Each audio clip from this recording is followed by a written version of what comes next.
ತೆಗೆದ್ರು. ಇವತ್ತು ಎಷ್ಟು ಜನ ಗೊತ್ತಿದೆ ಶಂಕರ್ ಸಿಂಗ್ ಅಂತ. ಪಾಪ ಆ ಕಾಲದಲ್ಲಿ 50,000 ರೂಪಾಯಿಗೆ ಒಂದೊಂದು ಚಿತ್ರ ತೆಗೆದ್ರು. 50,000 ರೂಪಾಯಿ ಸಾಕಾಗಿತ್ತು ಚಿತ್ರ ತೆಗೆಯಕ್ಕೆ. ಅವತ್ತು 50,000 ಅಂದ್ರೆ ದೊಡ್ಡ ಅಮೌಂಟ್. ದೊಡ್ಡ ಅಮೌಂಟ್. ಅವತ್ತಿಗೂ ಇವತ್ತಿಗೂ ಭಾಳ. 50,000 ಸಬ್ಸಿಡಿ ಕೊಡಿಸ್ತಿದ್ರಿ. ಕೊಡಿಸ್ತು 50,000 ರೂಪಾಯಿ ಅವ್ರಿಗೆ ಸಬ್ಸಿಡಿ ಕೊಡಿಸ್ತೆ. ಎಲ್ಲರೂ ಇಲ್ಲಿ ಬರಲಿ ಅಂತ. ರಂಗಭೂಮಿ ಕಲಾವಿದರಿಗೆ ಸಂಬಳ ಕೊಡಿಸ್ತೆ.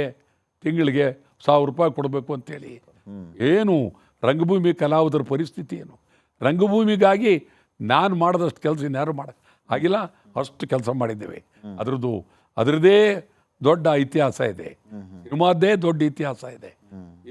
ಒಂದೊಂದಲ್ಲ ಮಾಡಿರೋದು ಬೇಕಾದಷ್ಟು ಮಾಡಿದ್ದೇವೆ ನಾವು. ಗೋಕಾಕ್ ಚಳವಳಿಯಲ್ಲೂ ನಿಮ್ಮ ಇನ್ವಾಲ್ವ್ಮೆಂಟ್ ಇತ್ತು ರಾಜ್ಕುಮಾರ್? ಇಲ್ಲ, ಗೋಕಾಕ್ ಚಳವಳಿಯಲ್ಲಿ ಅದೇನಾಯಿತು ಅಂತಂದರೆ, ಗೋಕಾಕ್ ಚಳವಳಿಗಿಂತ ಮುಂಚೆ ಕನ್ನಡ ಚಳವಳಿ, ಗೋಕಾಕ್ ಚಳವಳಿಗೇನು ಮುಂಚೆ ಕನ್ನಡ ಚಳವಳಿ. ಗೋಕಾಕ್ ಅದು ಒಂದು ಭಾಷೆಯನ್ನು ನೀವು ಗೋಕಾಕದಲ್ಲಿ ತಿಳ್ಬೇಕು ಅಂತ. ಆಮೇಲೆ ಅದು ಕೋರ್ಟ್ನಲ್ಲಿ ಹೋಗೇ ಬಿಡ್ತದು. ಇದು ಹೋಯ್ತು. ಇವತ್ತು ಕನ್ನಡ ಇಡೀ ಕರ್ನಾಟಕ ಏಕೀಕರಣ ಆದಮೇಲೆ 1956 ನವೆಂಬರ್ 1 ಕರ್ನಾಟಕ ಏಕೀಕರಣ ಆದಮೇಲೆ ಕನ್ನಡ ಚಳುವಳಿ ಆರಂಭ. ಮೊದಲು ಅನಾಕೃಷ್ಣರಾವ್ ಭಾಳ ಅದ್ಭುತವಾದಂಥ ವಿದ್ವಾಂಸರು. ಅನಾಕ್ರು ಎಂ ರಾಮಮೂರ್ತಿ, ರಾಮಮೂರ್ತಿ ಅನಾಕ್ರು ಇಲ್ಲಿ ಕೋಟೆ ಹೈಸ್ಕೂಲ್ ಹತ್ರ ರಾಮೋತ್ಸವ ಮಾಡ್ತಾರೆ. ಅಲ್ಲಿ ಬೇರೆ ಬೇರೆ ಭಾಷೆಯವ್ರನ್ನ ಸಂಗೀತಗಾರರು ಕರಿತಿದ್ರು. ಅಲ್ಲಿ ಇಲ್ಲ ಕನ್ನಡದವರೇ ಕರಿಬೇಕು ಅಂತೇಳಿ ಅಲ್ಲಿ ಅವ್ರು ಕೂಗಿದ್ರು. ರಾಮಮೂರ್ತಿ ಅವರು ಎಲ್ಲ ಕಡೆ ಚಳವಳಿಗೆ ಬಂದರು. ಕೊನೆ ಬರ್ತಾ ಬರ್ತಾ ಇಬ್ಬರು 1-2-3 ವರ್ಷ ಮಾಡಿದ್ರು, ನಿಲ್ತು. ನಿರಂತರವಾಗಿ 62-63 ವರ್ಷ ಕನ್ನಡ ಚಳವಳಿ ಮಾಡಿದ್ರು ಒಬ್ಬರೇ ಒಬ್ಬರು ವಾಟಾಳ್ ನಾಗರಾಜ್. ಸೂಪರ್. ನಿರಂತರವಾಗಿ ಒಂದಿನ ಬಿಡದೆ.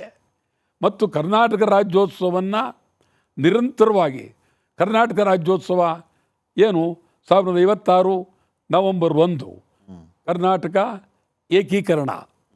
ಎಷ್ಟು ಜನಕ್ಕೆ ಗೊತ್ತು ಕರ್ನಾಟಕ ಏಕೀಕರಣ ಎಲ್ಲಾಯಿತು ಅಂತೇಳಿ? ಬೆಂಗಳೂರಿನ ಸೆಂಟ್ರಲ್ ಕಾಲೇಜ್ ಮೈದಾನದಲ್ಲಿ ಕರ್ನಾಟಕ ಏಕೀಕರಣ ಆದದ್ದು. ಆವತ್ತು ನಿಜಲಿಂಗಪ್ಪನವರು, ಹನುಮಂತಯ್ಯನವರು, ಜಯಚಾಮರಾಜ ಒಡೆಯರ್, ಕಡಿದಾಳ ಮಂಜಪ್ಪ ಇವರೆಲ್ಲರೂ ಅವತ್ತು ಇದರಲ್ಲಿ. ಪಿ ಕಾಳಿಂಗರಾವ್ ಭಾಳ ಅದ್ಭುತವಾದಂಥ ಮಹಾ ಹಾಡೋದ್ರಲ್ಲಿ ಭಾಳ ಅದ್ಭುತ. ಅವರು ಅವತ್ತು ಮೊದಲು ಅವರು ಆಕಾಶವಾಣಿಯಲ್ಲಿ ಬರ್ತಾಯಿತ್ತು. ಉಯ್ಲುಗೋಳ್ ನಾರಾಯಣರದ್ದು ಉದಯವಾಗಲಿ ಚೆಲುವ ಕನ್ನಡ ನಾಡು ಬರ್ತಾಯಿತ್ತು. ಬೆಳಗ್ಗೆ ಎದ್ದರೆ ಆಕಾಶವಾಣಿ ಬರ್ತಿತ್ತು. ನಿಮಗಿಂತ ಮುಂಚೆ ಆಯ್ತಲ್ಲ ಉದಯವಾಗಲಿ ಚೆಲುವ ಕನ್ನಡ ನಾಡು. ಅಲ್ಲಿ ಉದಯವಾಯಿತು ಚೆಲುವ ಕನ್ನಡ ನಾಡು ಹಾಡಿದ್ರು ಪಿ ಕಾಳಿಂಗರಾವ್. 56ರಿಂದ 56 ಆದಮೇಲೆ ಇದು ಮೈಸೂರು ಅಂತಲೇ ಇತ್ತು. ಮೈಸೂರು ವಿಶಾಲ ಮೈಸೂರು. ಆವತ್ತೇ ನಾನು ಕರ್ನಾಟಕ ರಾಜ್ಯೋತ್ಸವ ಅವತ್ತೇ ಯಾರೂ ಇದು ಮಾಡಿರಲಿಲ್ಲ. ಕರ್ನಾಟಕ ರಾಜ್ಯೋತ್ಸವ ಮೊಟ್ಟ ಮೊದಲು ಕರ್ನಾಟಕದ ಹೆಸರಿನಲ್ಲಿ ರಾಜ್ಯೋತ್ಸವ ಅಂತ ಹೆಸರಿಟ್ಟು ಮಾಡಿದವರು ವಾಟಾಳ್ ನಾಗರಾಜ್. ಇಡೀ ಕರ್ನಾಟಕದಲ್ಲೇ ವಾಹನಕ್ಕೆ, ಕಾರ್ಗೆ ಮೊದಲನೇ ಕನ್ನಡ ನಂಬರ್ ಕೊಟ್ಟರು ವಾಟಾಳ್ ನಾಗರಾಜ್. ಆಮೇಲೆ ಕಾರ್ಪೊರೇಷನ್ ಎದುರಿಗೆ ಸೆನೆಟಾಪ್ ಭಾರಿ ರಣಸ್ತಂಭ, ಅದು ದೊಡ್ಡ ಇತಿಹಾಸ.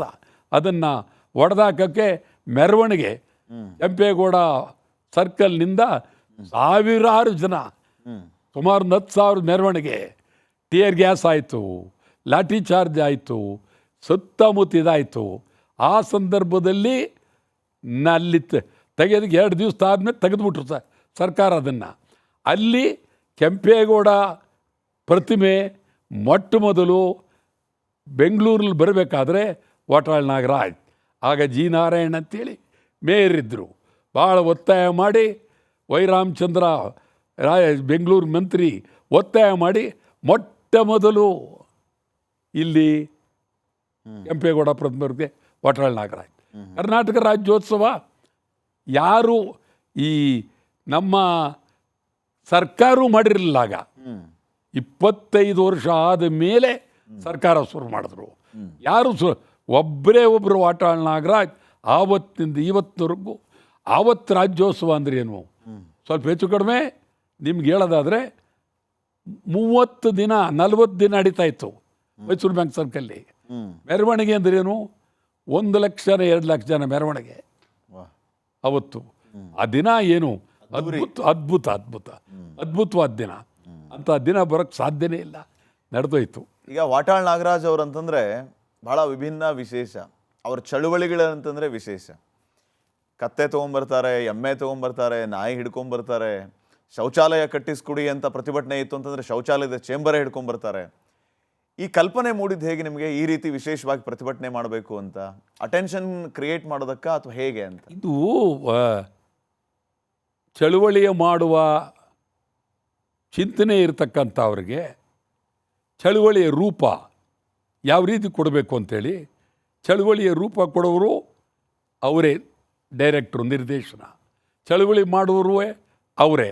ಆದ್ದರಿಂದ ಈ ಚಳುವಳಿಗೆ ಈ ಸ್ವರೂಪ ಕೊಟ್ಟರೆ ಇದಕ್ಕೊಂದು ರೂಪ ಬರುತ್ತೆ. ಮೊನ್ನೆನೂ ರೀಸೆಂಟ್ಲಿ ಈ ಹುಲಿ ಉಗುರಿನ ಬಗ್ಗೆ ಸಿಕ್ಕಾಪಟ್ಟೆ ಬೆಳವಣಿಗೆಗಳಾದಾಗ ನೀವು ಅರಣ್ಯ ಕಚೇರಿಗೆ ಒಂದು ಹುಲಿ ಚರ್ಮ ಹೋಲುವಂತ ಒಂದು ಬಟ್ಟೆನ ಹಾಕೊಂಡ್ಬಂದಿದ್ದೀರಿ. ಹೌದೌದೌದೌದೌದೌದು. ಈ ರೀತಿ ವಿಶೇಷತೆ ಹೆಂಗ್ ಬರುತ್ತೆ ಅಂತ? ಇಲ್ಲ, ವಿಶೇಷತೆ ಅನ್ನೋದು ನನಗೆ ಮೊದಲಿಂದು ನನ್ನ ಗುಣವೇ ಆ ರೀತಿ ಚಿಂತನೆಗಳು, ಹೊಸ ಹೊಸ ಚಿಂತನೆಗಳು. ಕನ್ನಡಕ್ಕಾಗಿ ಏನೆಲ್ಲ ಚಿಂತನೆಗಳು ಬರ್ತಾವೆಲ್ಲ ಮಾಡೋಣ. ಕನ್ನಡ ಯಾವ ರೂಪದಲ್ಲಾರು ಕನ್ನಡ ಅಂತ ಬರಲಿ, ಯಾವ ರೂಪದಲ್ಲಾರು ಕನ್ನಡ ಬರಲಿ. ಕನ್ನಡದ ಹೆಸರು ಯಾವ ರೂಪದಲ್ಲಾರು ಬರಲಿ. ಚರ್ಮ ಉದ್ಗಂಡಾರು ಬರಲಿ, ಕತ್ತೆ ಮೆರವಣಿಗೆಲಾರು ಬರಲಿ, ಎಮ್ಮೆ ಮೆರವಣಿಗೆಲಾರು ಬರಲಿ, ಯಾವ ರೂಪದಲ್ಲಾರು ಬರಲಿ, ಇದು ಮಾಡಲೇಬೇಕಾಗಿದೆ. ಸರ್ಕಾರ ಎಮ್ಮೆ ಚರ್ಮ ಅನ್ಬೇಕಾದ್ರೆ ಹಂಗಂದ್ಬಿಟ್ರೆ ಸರಿ ಇರಲ್ಲ. ಕರ್ಸಾರ ಎಮ್ಮೆ ಚರ್ಮ ಅಂದರೆ ಎಮ್ಮೆ ತರಬೇಕು, ತಂದು ಅದರ ಮೇಲೆ ನೀರು ಇರಬೇಕು. ಅವಾಗೇನು ಅದೇನು ಅಳ್ಳಾಡೋದಿಲ್ಲ. ಅಂದರೆ ಇದು ರೀತಿ ಸರ್ಕಾರ. ಆ ಎಮ್ಮೆ, ಕತ್ತಿ, ಕುರಿ, ಕೋಣ ನಿಮ್ಮನ್ನ ಎಷ್ಟು ಬೈಕೊಂಡಿದಾವೋ ಏನೋ ಅಂತ? ಇಲ್ಲ, ಅವು ಖುಷಿಪಟ್ಟವು. ಈ ಜನ್ಮದಲ್ಲಿ ಅವು ಎಲ್ಲಿ ನಿಮ್ಮ ಪತ್ರಿಕೆಯಲ್ಲಿ ಬರ್ತಿದ್ದೋ, ಟಿ ವಿಲಿ ಬರ್ತಿದ್ದೋ, ನಿಮ್ಮ ಫೋಟೋ ಯಾರು ತೆಗಿತಿದ್ರಿ ಅವನ್ನ. ಪಾಪ ಅವು ಒಂದು ರೀತಿ ನೆರೆ ಮರೆಯಲ್ಲಿ ಖುಷಿ. ಓಕೆ, ಅದ್ಭುತ. ಅದರಲ್ಲೇನು ಆ ರೀತಿ ಚಳವಳಿ ಇನ್ನೂ ಈ ಜನ್ಮದಲ್ಲಿ ಯಾರು ಮಾಡೋಕ್ಕೆ ಸಾಧ್ಯವಿಲ್ಲ, ಇನ್ನೊಂದು ಬರೋಕ್ಕೆ ಸಾಧ್ಯವಿಲ್ಲ.